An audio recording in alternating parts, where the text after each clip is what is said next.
हाँ जी, 12th class students, electromagnetic induction जो बिल्कुल अंतिम मोड़ पे है, आप में से ऑनलाइन के द्वारा 2 प्रश्न पूछे गए हैं। इससे पहले तो मैं सारी पिकी भेजता रहा हूँ, तो इन 2 क्वेश्चन से मुझे लग रहा है वीडियो की आवश्यकता है, तो मैं इसकी वीडियो बना रहा हूँ और आप इसको ध्यानपूर्वक समझें। वीडियो बनाने का उद्देश्य यही है कि हर पॉइंट पे आप ध्यान दें। बात वही जो मैं शुरू से कहता आ रहा हूँ, चाहे पिक भेजूँ चाहे वीडियो भेजूँ, बेसिक्स अगर ओके है, हर चीज का लॉजिक क्लियर है, हर बुनियादी बातें बिल्कुल मजबूत हैं, तो फिर कोई भी क्वेश्चन ऐसा नहीं बना है जो आप ना कर सकें। ये बात हमेशा सत्य रहेगी, हमेशा सत्य रहेगी। 2 क्वेश्चन पूछे गए हैं।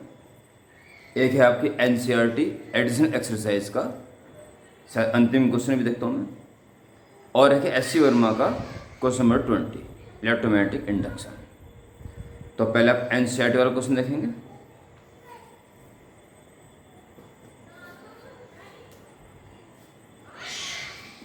क्वेश्चन नंबर 17, लास्ट क्वेश्चन ये है।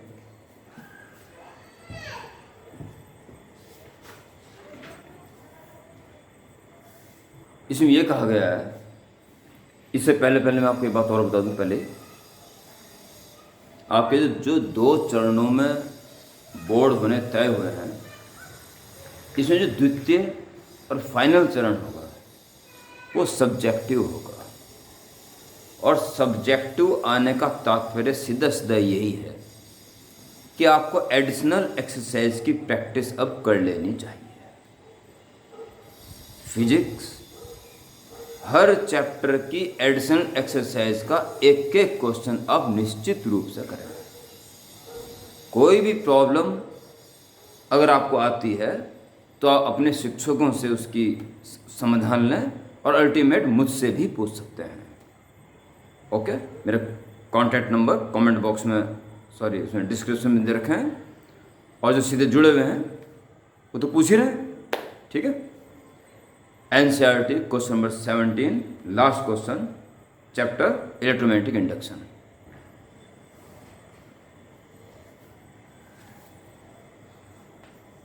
सेवनटीन्थ क्वेश्चन, एक रिंग दे रखा है, उम्मीद करता हूँ दिख रहा होगा पूरा साफ साफ। रिंग दे रखा है और इसके लिए कह रहा है वो इसकी रेडियस r और मास m है।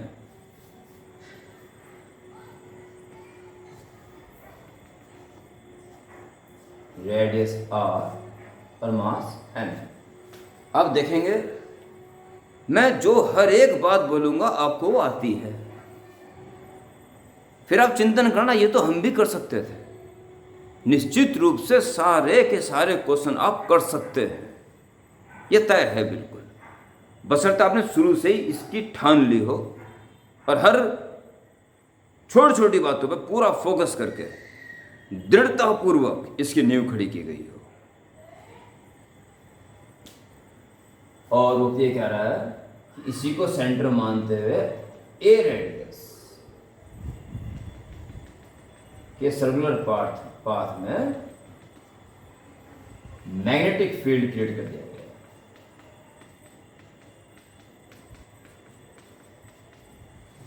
ये केवल ए रेडियस वाले सर्कुलर पार्ट में ही है, और इसकी वैल्यू कह रहा है वो B0 या B0। डायरेक्शन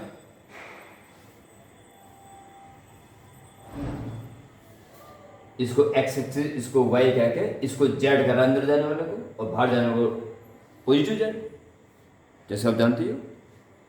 तो नेगेटिव z के अलोंग, इसलिए उसने -k की इंटू कर दिया, उसमें unit vector of k, -k means negative z axis. तो केवल डायरेक्शन शो कर रहा है बस। मैग्नीट्यूड है इसका B0 या B0 कहते हैं, और ये ए रेडियस में ही है बस, और इसके बाद एकदम सडन 0। 3 स्पोक जो बिल्कुल वेरी लाइट है, से इस पहिए को जोड़ दिया गया। इस एक्सिस से जाने वाली एक्सिस के थ्रू ये घूम सकता है, और there is no any friction, कोई फ्रिक्शन भी नहीं है।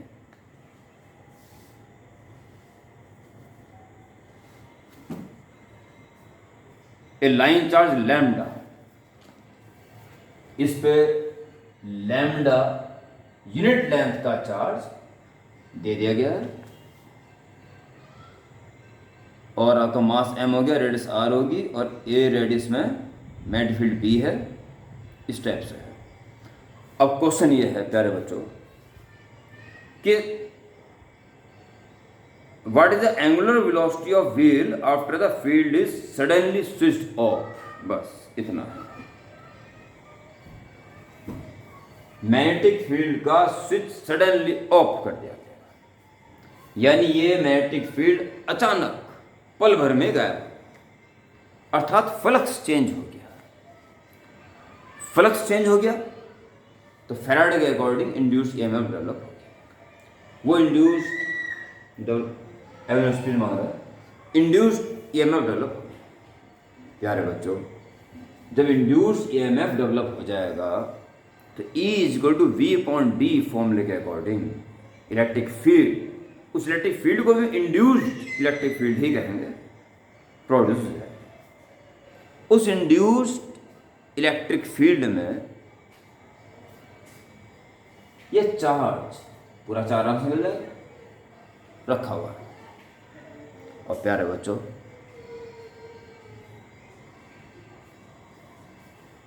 कहीं भी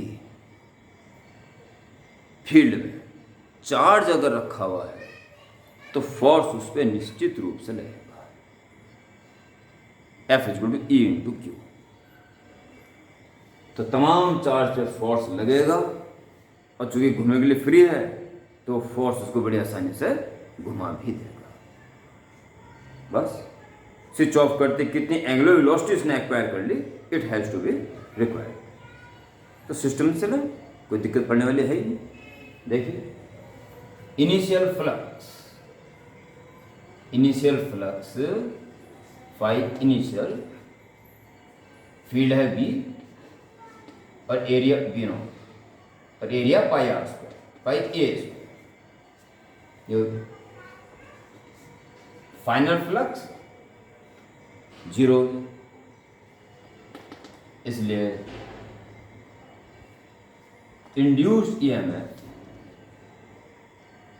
minus delta phi by delta T, चूंकि सडन हुआ तो उसको डी फाई के रूप में लिखेंगे और डी टी टर्न से ही, सो एन स्क्वायर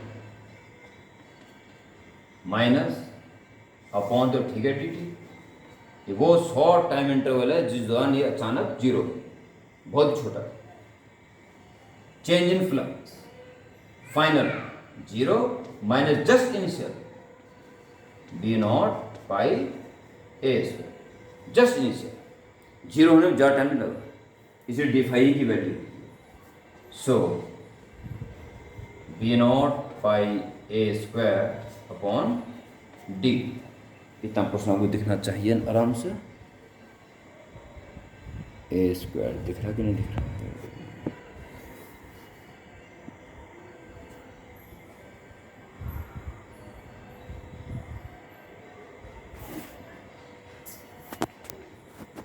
क्या प्रॉब्लम होगी?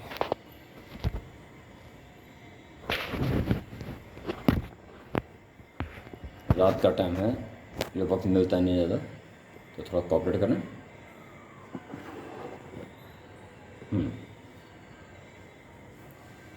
इतना इंड्यूस ईएमएफ डेवलप हो गया। ये इंड्यूस ईएमएफ इस फ्लक्स परिवर्तन का विरोध करेगा लेंज लॉ के अकॉर्डिंग, यानी कि ये जो अंदर जाता हुआ फील्ड 0 हो गया, इंड्यूस ईएमएफ ऐसा डेवलप होगा कि अंदर जाते फील्ड को 0 ना करने दे, यानी कि अंदर प्रोड्यूस करे। साउथ पोल बना अंदर जाता हुआ फील्ड, साउथ पोल बनाए करंट, यानी कि ऐसे करंट फ्लो हो जाए। चार्ज है, जब चार्ज पे धक्का लगेगा तो ये मेटल घूम पड़ेगा। अगर ये फिक्स होता और ये कंडक्टर होता फिर तो इलेक्ट्रॉन ही चल पड़ते, उल्टे चलते हैं, जिससे इलेक्ट्रॉन करंट ऐसे चल जाता। पर यहाँ तो इसको नॉन मेटल मान के चलना है, सब पे फोर्स है तो पूरा पहिया ही घूमेगा। Positive charge assume, not assume, given, okay यहां तक? इंड्यूस ईएमएफ डेवलप होने से कितना फील्ड डेवलप हो गया, फील्ड निकाल लेंगे, निकल जाएगा आराम से। फील्ड निकल जाएगा तो कितना फोर्स लग रहा है ये निकल जाएगा, और फोर्स क्योंकि टाइम चल रहा है साथ साथ, तो force into D T impulse, 11th class से याद करें, और impulse equal change in momentum. अगर चेंज इन मोमेंटम का भी फंडा पकड़ लिया, फाइनल वेलोसिटी पता चल गई, तो एंगुलर तो पता चली जानी है आराम से, बस ये है छोटी सी बात। तो ईएमएफ निकल चुका है, और ईएमएफ ऐसा निकला जैसे कि इसमें एक ऐसा सेल लग गया जो करंट ऐसे फ्लो करेगा, ये है इंड्यूस्ड ईएमएफ लाइक दिस। तो इतना ईएमएफ कितना इलेक्ट्रिक फील्ड डेवलप कर दिया उसने यहां से यहां तक। So induced electric field, induced electric field E is equal E upon D, और डी कितना पूरी लेंथ 2 पाई आर। इतना इलेक्ट्रिक फील्ड पूरे रिम के अक्रॉस डेवलप हो गया।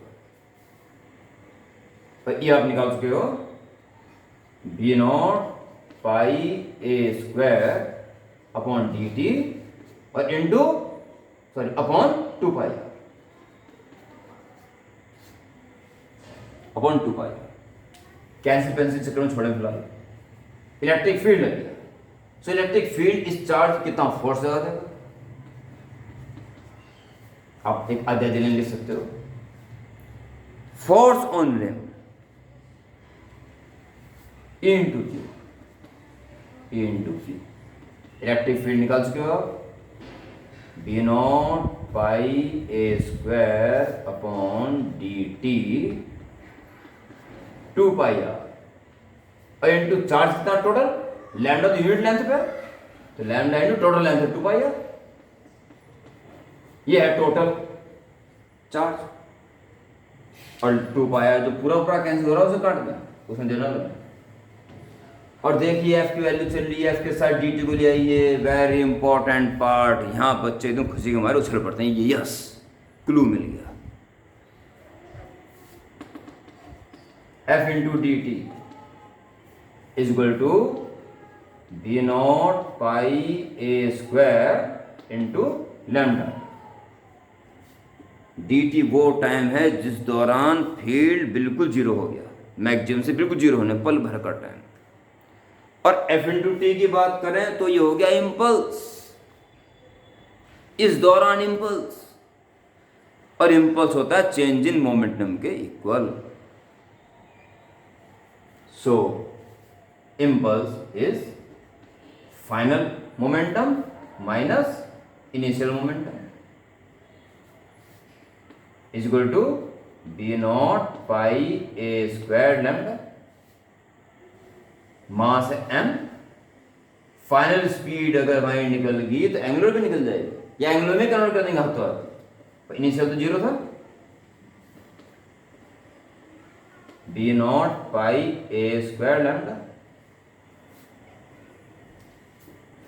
m, और B good R omega, R omega, omega इसी बस हमें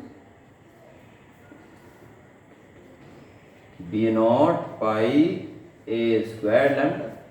सो angular speed acquired is equal to B not pi A square lambda upon M R. इतनी फाइनल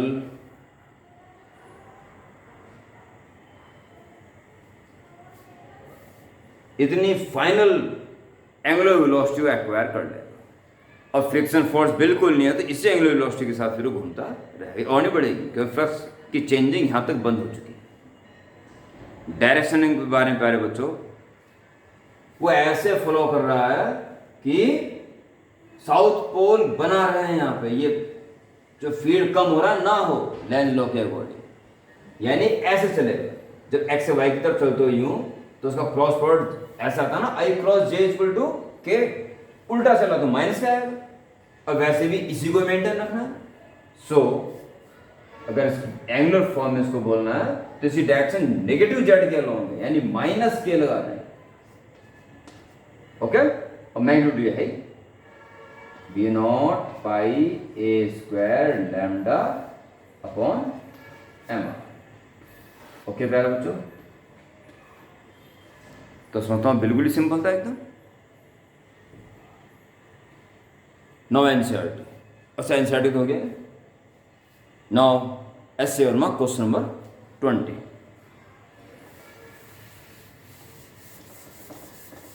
यह एनसीईआरटी का एडिशनल एक्सरसाइज का अंतिम क्वेश्चन था। फिर याद दिलाता हूं, आपको एडिशनल क्वेश्चंस हर एक्सरसाइज का एक एक करके चुन चुन के करना है। इसकी सख्त अवस्था है प्यारे बच्चों, जो मार्च अप्रैल में फाइनल सब्जेक्टिव एग्जाम होंगे उसमें भरपूर चांस हैं, और इससे आपकी ताकत भी बढ़नी है और ज्ञान भी अर्जित होना है।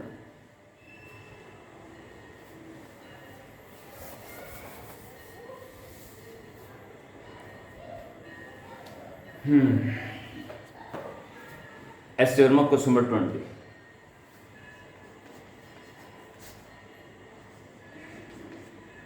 इलेक्ट्रोमैग्नेटिक इंडक्शन कह रहा है, वो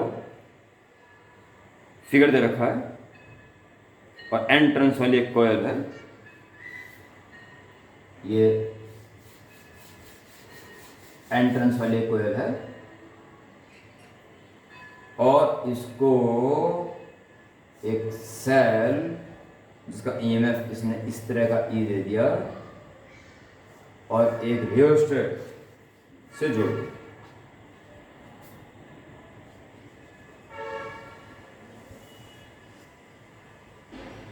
रियोस्टेट जोड़ देने के बाद इसका दूसरे एंड को इस पर स्लाइड कर सकता है।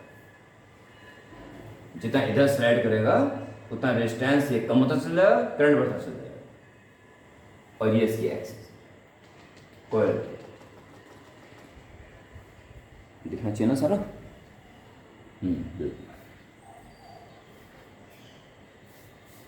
shows a circular coil of n turns and radius a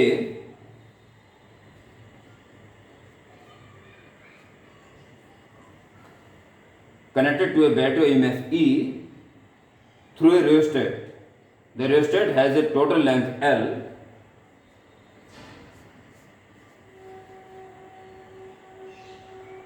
and resistance R. Total resistance R, total length L. The resistance of coil is R.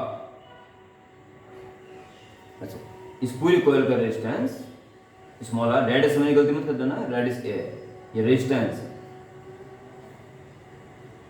L हो गया, आर हो गया, रेजिस्टेंस कॉइल इज आर।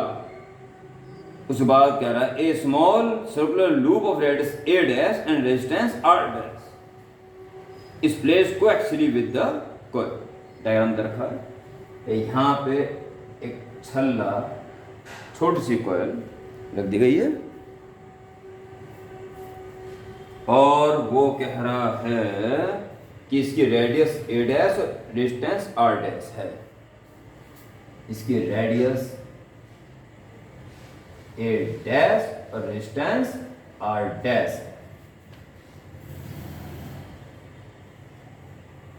इस place को axially with coil, उसकी axis और उसकी axis एक ही। ओके, और स्मॉल कह रहा है, स्मॉल सर्कल, ठीक है जी। The center of loop is at distance x from center of coil. x distance इसके सेंटर से इसके सेंटर तक की डिस्टेंस है।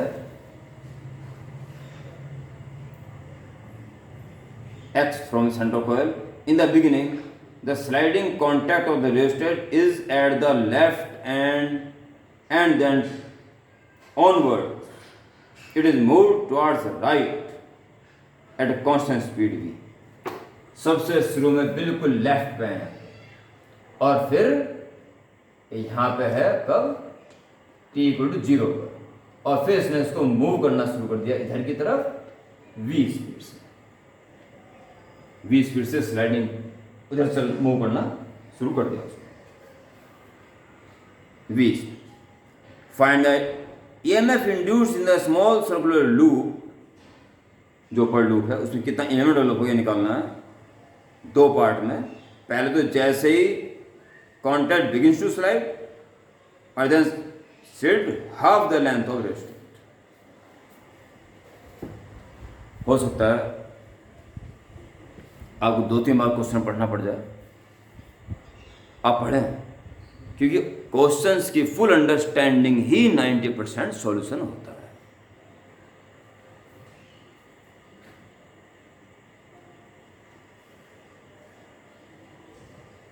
बाकी आप इसमें करना शुरू करें, बस EMF निकालना है। आप जनरल पोजिशन में निकाल दें कि जब उस इंस्टेंट पे जब ये रेजिस्टेंस जो बचा हुआ रेजिस्टेंस है R डैश है और ये Y डिस्टेंस सरक चुका है, मान लो Y मान लो एक्स पहले रखिए, मान लो किसी इंस्टेंट T पर T 0 पर तो बिल्कुल लेफ्ट में था, स्लाइडिंग बिल्कुल लेफ्ट पे, T टाइम बाद वो Y डिस्टेंस सरक गया और R डैश डिस्टेंस रिमेनिंग है, निकल जाएगा आराम से। एट इंस्टेंट T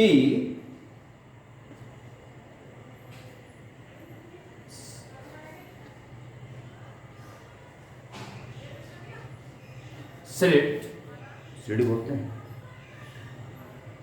है slit through her, slit is Y and activate resistance R dash. Instant is Y सरक गया and activate resistance is R dash. जो एक्टिवेट है इसमें, बाकी इफेक्टलेस हो चुका है। इस क्षण के पीछे आप पड़ जाए, वो क्षण इंस्टेंट 0 से T टाइम बाद का क्षण, इंस्टेंट जो Y सरक चुका है और बचा हुआ रेजिस्टेंस R डैश है, वो हम निकाल सकते हैं, फिलहाल R डैश के रूप में छोड़ते हैं, ठीक है, क्योंकि दो पार्ट में है क्वेश्चन। ऐसा नहीं करेंगे तो दूसरे पार्ट को फिर पूरा ही करना पड़ता है। तो R डैश जनरल केस लेकर चले, फिर एक ही लाइन में दोनों सॉल्व हो जाएंगे आराम से। तो इस इंस्टेंट पर फ्लो होने वाला करंट निकाल लिया पहले, जब करंट निकल जाएगा तो मैग्नेटिक फील्ड क्रिएट हो जाएगा और इस कॉइल का एक्स डिस्टेंस में कितना फील्ड हो जाएगा वो निकल जाएगा, वो फील्ड इसमें से गुजर रहा है, फ्लक्स निकल गया, बस एक बार फ्लक्स निकल तो सारे काम हो जाएंगे उसके बाद तो बस। तो इस इंस्टेंट पर करंट कितना है कॉइल में ये निकालेंगे पहले, ठीक है। I = E/R + R। E तो E है, इंटरनल रेजिस्टेंस को मना कर रहा है, और रही बात रेजिस्टेंस की इस वक्त, तो इसका तो प्रॉपर रेजिस्टेंस है R, और इसका केवल R डैश बचा हुआ है इस वक्त, इस इंस्टेंट पर, तो R डैश + R ये रेजिस्टेंस है बस केवल। तो इतना करंट फ्लो हो रहा है, इतना करंट फ्लो हो रहा है, तो ये कॉइल करंट कैरिंग कॉइल के कारण एक्सिस पर फील्ड का फॉर्मूला शुड बी लर्न। इसलिए कहता हूँ हर बेसिक कॉन्सेप्ट पहले क्लियर होने चाहिए।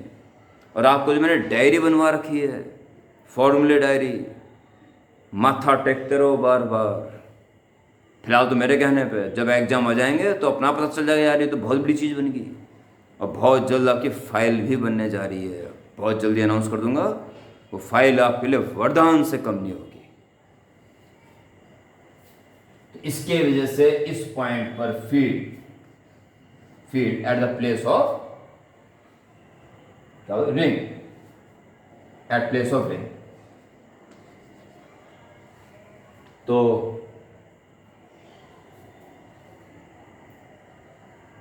μ0 n I a square μ0 n I a square upon 2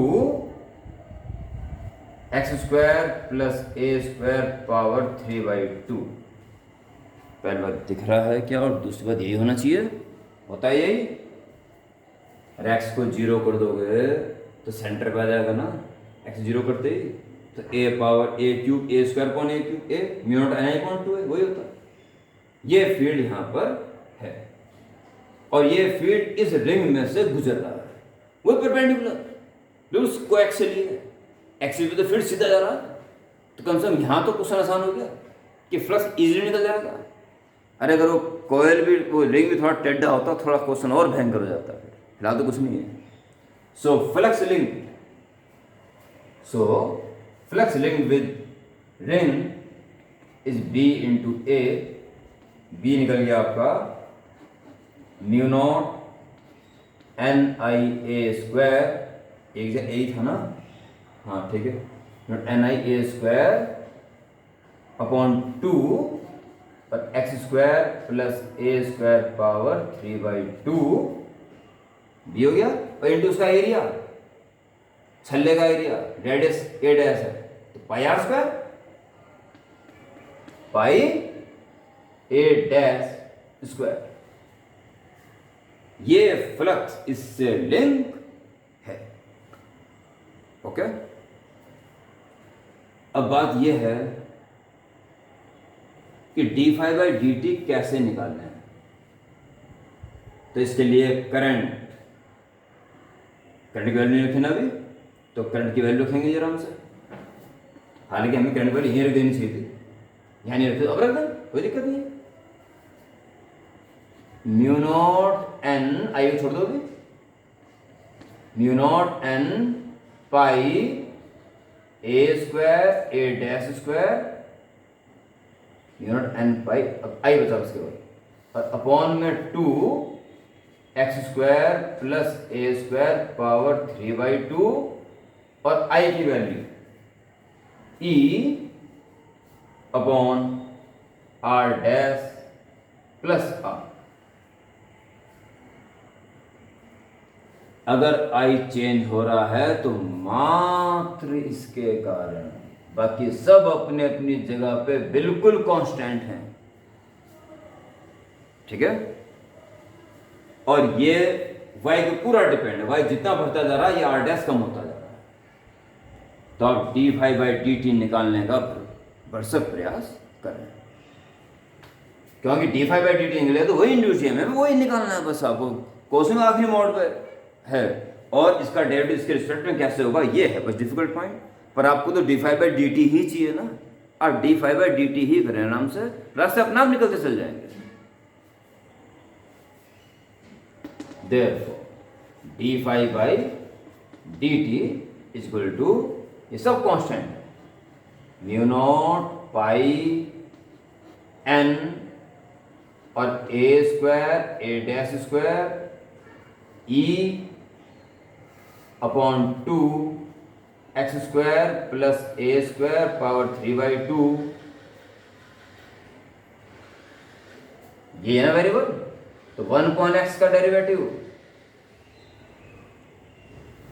x मान लो उसको, 1/x का derivative minus 1/x square minus 1 इसका square R dash plus R का स्क्वायर, माइनस 1/x का माइनस 1/x का माइनस 1/x स्क्वायर, और फिर चैन रूल के अकॉर्डिंग इसका दोबारा डेरिवेटिव dy/dt ऑफ 1/x, इसको मान लेगा ना आर डैश प्लस आर पर दोबारा डेरिवेटिव करना पड़ेगा बाय चैन। ठीक है, अब इसका देखिए कैसे करना पड़ेगा, क्योंकि स्पीड उधर है ना, स्पीड तो dy/dt हुई ना, y के बढ़ने की दरी तो इसकी स्पीड हुई, इसका v चलना, यानी कि y किस रेट से बढ़ रहा है, dy/dt, y के रूप में लाना ही पड़ेगा, इज इक्वल टू, या काम और भी कर लें, साथ साथ काम खत्म करता है, अंतिम मोड़ पे आ जाए। Therefore,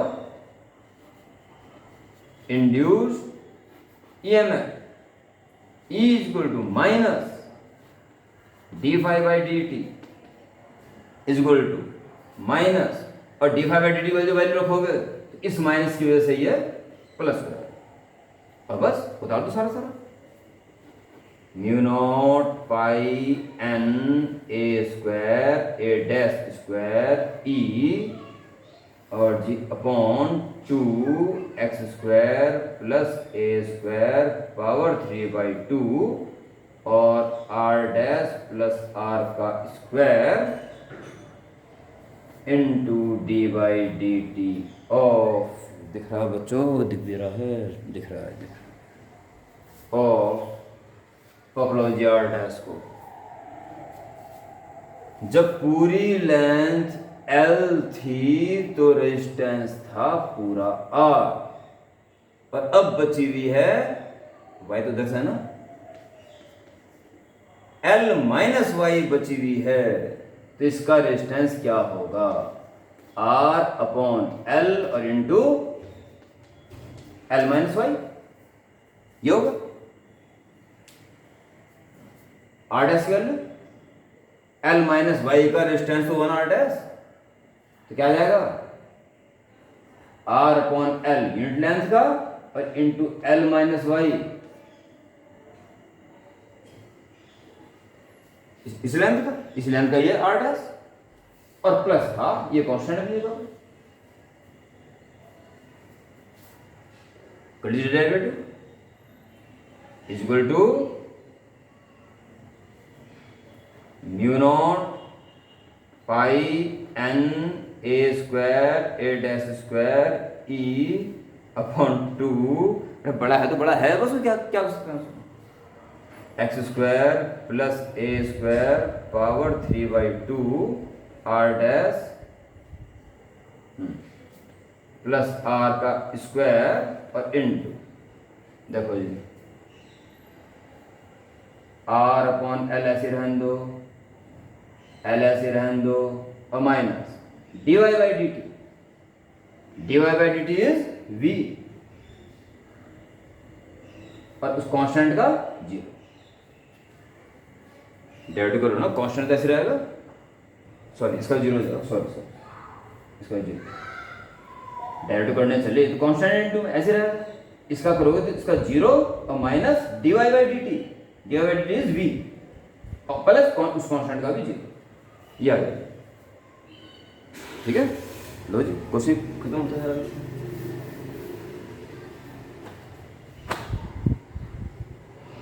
करंट ध्यान देना कम होता जा रहा है, क्यों रेजिस्टेंस कम होता है तो करंट बढ़ता जा रहा है, इधर सरका रहे हो तो रेजिस्टेंस कम हो रहा है तो करंट बढ़ रहा है, करंट बढ़ रहा है तो बढ़ने का विरोध करेगा, घटेगा, यानी इसके ईएमएफ का ऑपोजिट साइन आना चाहिए नेगेटिव में, और नेगेटिव आने को तैयार बैठा हुआ है।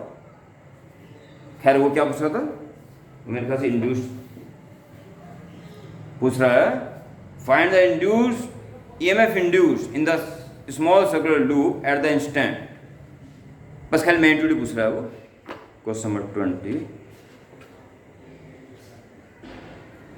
अरे कितना भयंकर आ रहा है, तो आने था भयंकर, मैग्नीट्यूड पूछ रहा है बस वो, ठीक है, मैग्नीट्यूड निकाल दीजिए। सो आखिरी part, therefore magnitude of E is equal to, बस कर दो, ये तो माइनस आ गया, अच्छा माइनस छोड़ दिया, मैग्नीट्यूड ले रहे हो तो आर वी अपॉन एल, अब तो नीचे लिख देना, और आर वी ऊपर किस मैच नहीं कर रहा, बस पूरा उतारो, ये आपका फाइनल स्टेप है, दिख रहा है इतना ऊपर का नहीं दिख रहा, देखो अच्छा मैंने ध्यान दे दिया इस बात पे, ए डैश स्क्वायर के आगे की पोर्शन यहाँ से दिखाई देगा आपको, magnitude of induced EMF E is mu naught pi N A square A dash square E R into V upon L भी आ जाएगा, तो 2L पहले तो 2L X square plus A square power 3/2 और R dash plus R whole square, ये है जी जब आर डैश रेजिस्टेंस बचा हुआ है, मोशन तो यहीं पे है ना, आर डैश बचा हुआ है, तब इंड्यूस ईएमएफ। पार्ट ए के लिए वो कह रहा है जैसी स्लाइडिंग शुरू की थी, यानी आर डैश वैल्यू पूरी आर थी, तब कितना है तो भाई आर डैश आर है, बस कटेगा तो फिर भी कहीं नहीं, बस आर रखा जाएगा बस खाली। और फिर कह रहा है वो तब क्या होगा जब स्लाइड करते करते वो सेंटर पे आ गया, यानी आर डैश जो आर का आधा रह गया होगा, आर बाई टू, कि आर बाई टू रख दो बस। ठीक है, तो पार्ट ए या सीधे लिख दो, this the answer for part A. For A R dash रख देंगे हम आर के equal, and for part B R dash रख देंगे हम आर बाई टू। इतना इंड्यूस्ड एमओ डेवलप होगा। और अंत में यही कहूंगा, कॉन्सेप्ट्स क्लियर हों ताकि हर क्वेश्चन को आप पहले ही जान लें कि कर तो हम लेंगे ही, तब डर नहीं होता। बुनियादी बातें अगर भरपूर भयंकर मजबूत हैं तो आपके तड़फ से रहते हैं, कुछ क्वेश्चन आए तो हमारे सामने आता तो हम सारे ही है, और एक बिना करे ही आपको ये लग जाएगा कर तो हम लेंगे ही। बस यही अच्छी पढ़ाई होती है। आप अच्छा पढ़ाई की तरफ बढ़ें, और चूंकि खत्म हो गया फिर भी कोई समस्या आ रही हो तो पूछ सकते हो, नहीं तो अगले टर्न से आपका अल्टरनेटिव करंट स्टार्ट हो जाएगा। ओके प्यारे बच्चों, गुड नाइट।